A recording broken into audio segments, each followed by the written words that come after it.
Halo teman-teman semua, kita masih berada di bab 3 yang berjudul investasi, teknik mengumpulkan dan menggulungnya. Sekarang kita akan memasuki subbab yang ketiga yang berjudul uang pribadi, uang orang lain, dan uang investasi dari orang lain.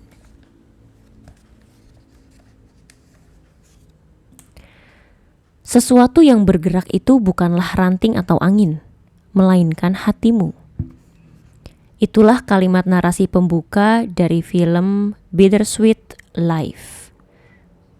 Tujuanku menuliskan kalimat tersebut adalah untuk menerangkan jenis-jenis uang. Pergerakan uang bukan tergantung dari ranting atau angin, tapi ada di hati kita. Karena itu, kita harus memiliki kemampuan untuk memisahkan jenis uang.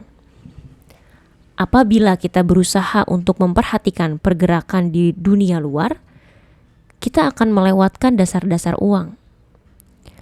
Sebelum mengamati pergerakan uang dunia, penting untuk mengamati pergerakan uang di dalam dompet kita. Uang yang berada di dalam dompet manusia biasanya terdiri atas 3 jenis. Pertama, uang pribadi. Kedua, uang pinjaman dari orang lain. Ketiga, uang investasi dari orang lain. Ketiganya sama-sama uang, tetapi masing-masing memiliki sifat yang sangat berbeda. Meski bentuknya sama, kecepatannya berbeda. Aku akan mengambil contoh dari hubunganmu dan saudaramu. Kalian berdua lahir dari orang tua yang sama, tetapi masing-masing amat berbeda sifat. Kakak lebih ekstrovert dan senang membeli barang, sedangkan adik lebih introvert dan hanya membeli barang yang benar-benar diperlukan. Secara genetik, kalian memiliki kesamaan sebesar 99,9%. Akan tetapi, untuk hal tersebut, kalian sangat berbeda. Seperti halnya adik beradik yang memiliki sifat berbeda, uang di dalam kantong kita pun punya peran yang berbeda.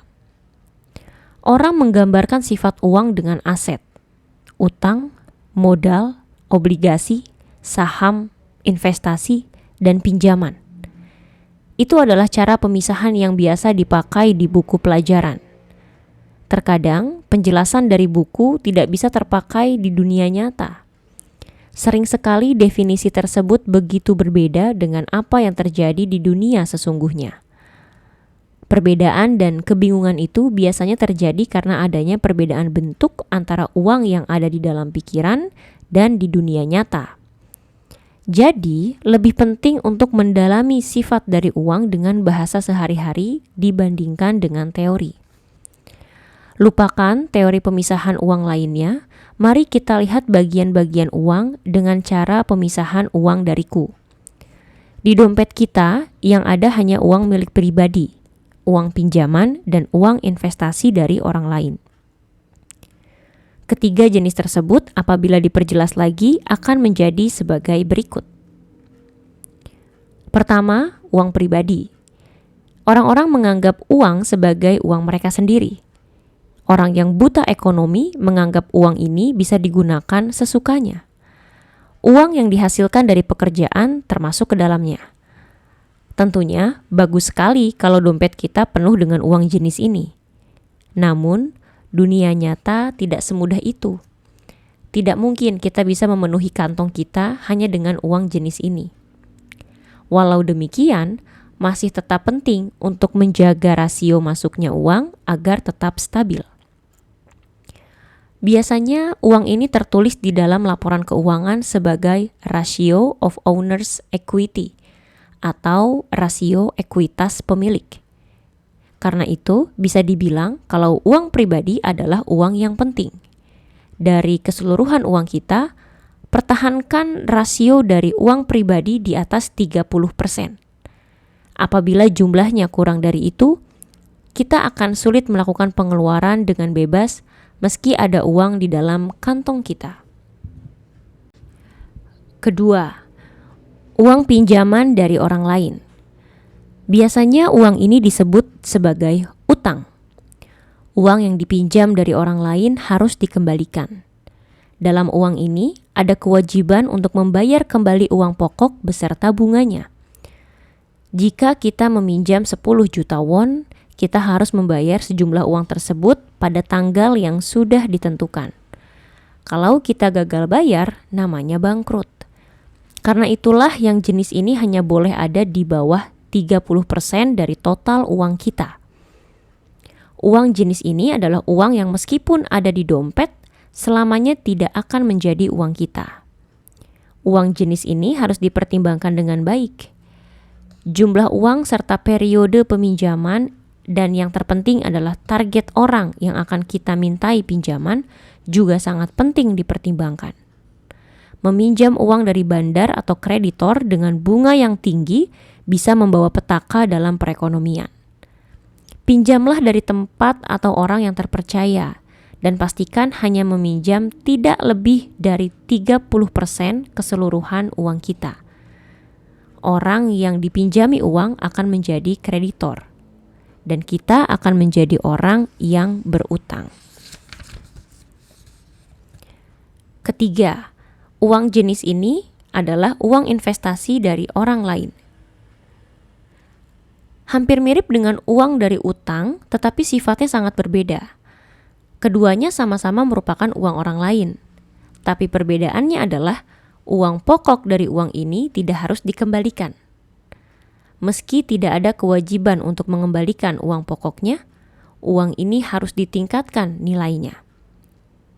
Uang tersebut diberikan untuk investasi dengan syarat pemberinya harus menerima insentif dari investasi tersebut. Makin tinggi nilai uangnya, makin tinggi pula insentif yang akan diterima. Contoh utama dari uang jenis ini adalah saham. Akan kujelaskan ciri khas dari uang investasi kepada sebuah perusahaan yang kita semua tahu dengan baik, yaitu Big Hit Entertainment. Ada artikel di surat kabar Mail Gyeonjae pada tanggal 22 Oktober 2020 berjudul 4 pemegang saham Big Hit menjual sahamnya dan mendapatkan 364,5 miliar won setelah menjadi perusahaan terbuka. Harga awal yang dibeli keempat pemegang saham Big Hit tersebut adalah 500 won. Mereka memiliki 1,2 juta lembar saham.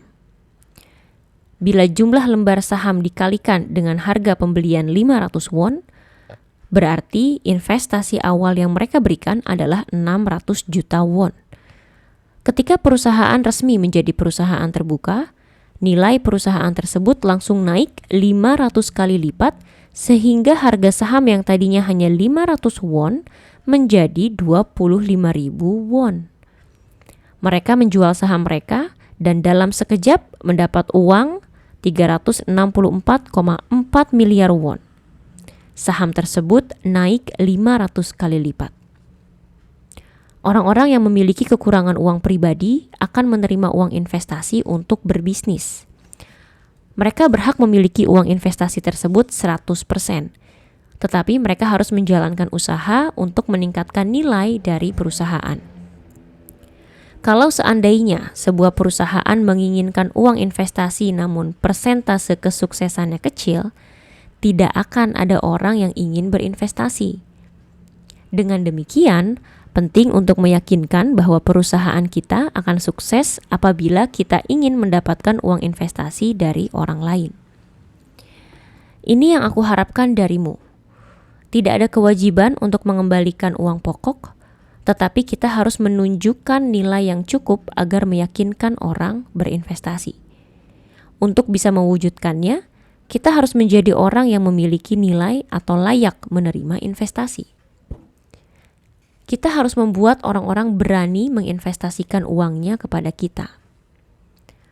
Orang seperti itu disebut orang yang sukses. Contohnya Bill Gates dari Microsoft, Jack Ma dari Alibaba, Mark Zuckerberg dari Facebook.